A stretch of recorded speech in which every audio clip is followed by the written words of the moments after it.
When we speak of partial indulgence, I'd like to be very practical and concrete about my example.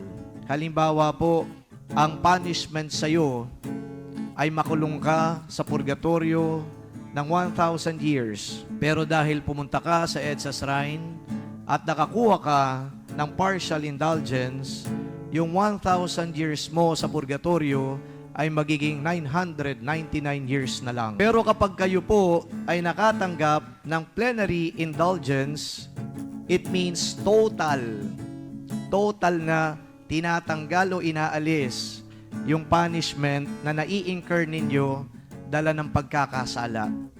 So kapag pumasok ka ng EDSA Shrine at tinupad mo yung mga conditions for receiving plenary indulgence, kayo po ay hindi naman nanatili sa purgatorio ng 1,000 years. Kayo po ay dediretso kagad sa langit.